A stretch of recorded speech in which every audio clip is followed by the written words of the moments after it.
Question number 4. Question number 4. Matthew chapter 19 and verse 12. And these are flip-flopped in your bulletin.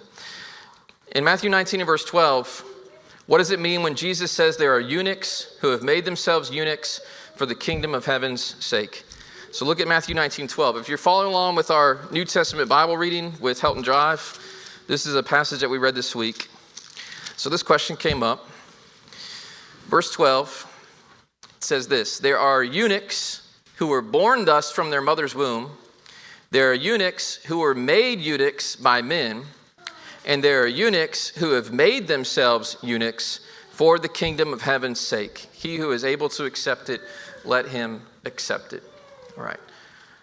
I do want to say this passage and some of the eunuch arguments that are made in books and in religious groups today, they are often very misused and very misunderstood and twisted. For example, I'm going to give you a quote. This is from a church website that considers itself LGBTQ friendly. And this is their take on the Matthew 19 and verse 12 passage. This is what they say about Matthew 19 and verse 12. It says here, that's in Matthew 19:12, Jesus refers to eunuchs who have been so from birth. This terminology, born eunuchs, was used in the ancient world to refer to homosexual men. So Jesus indicates that being a born eunuch is a gift from God. Do you hear that argument? And that is an argument every time you see the word eunuch that there are a lot of people from a lot of churches that are beginning to use to try to indicate we actually need to be LGBTQ friendly. Well, while some groups try to claim eunuch is equivalent to homosexual, I want you to consider whether or not it's defined that way. Take a look at Vines. You can't take a look at it. I can quote it to you, unless you got a Vines on you. If you got a Vines expository dictionary and New Testament words, you can take a look with me. But it says of the word that's used here, eunuchos. It denotes an emasculated man, a eunuch. That's what a eunuch is, a man who's been emasculated. B, in the third instance in that verse, it is one naturally incapacitated for or voluntarily abstaining from wedlock. He is unable to consummate the message. He is incapable of impregnating someone. All right? And then, oftentimes, it would also indicate one who is in a position of high authority in a court, a chamberlain.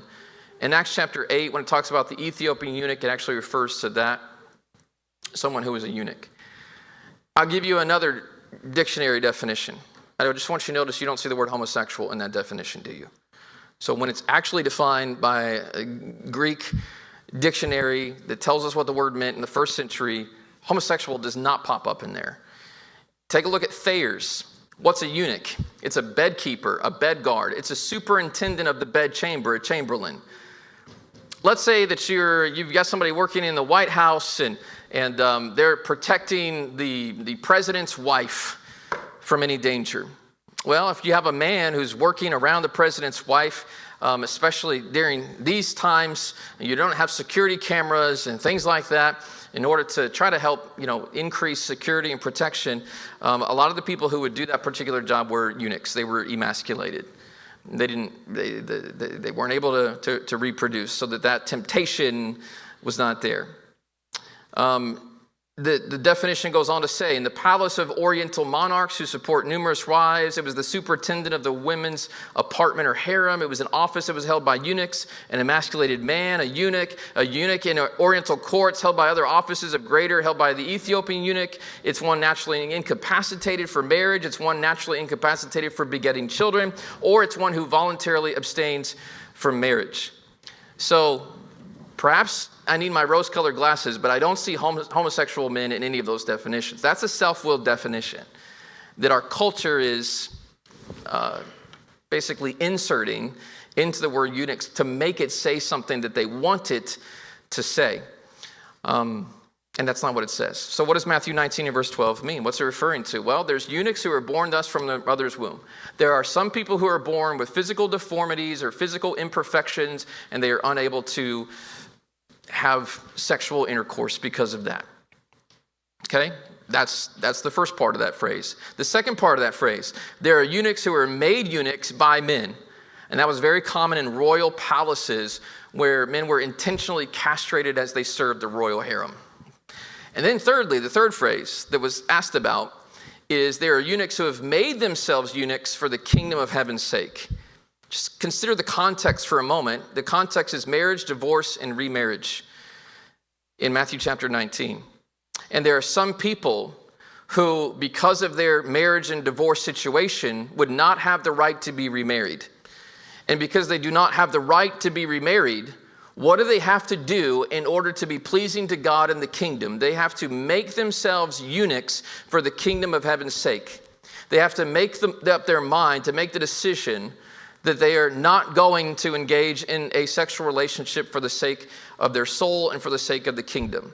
Now, Paul did that as a single man by not getting married so he would have more time to devote to the kingdom. He made himself a eunuch for the kingdom of heaven's sake. He chose to abstain from a marriage and from a wife so he could focus on kingdom work. But there are others who they will not enter into a remarriage because they do not want to be into an adulterous marriage. And so in that sense, they make themselves eunuchs that they're in the sense that they're willing to abstain from sexual interactions for the sake of the kingdom. I think that's the idea behind it, and I think our culture is inserting more into that than it needs to be, and we could talk about that more.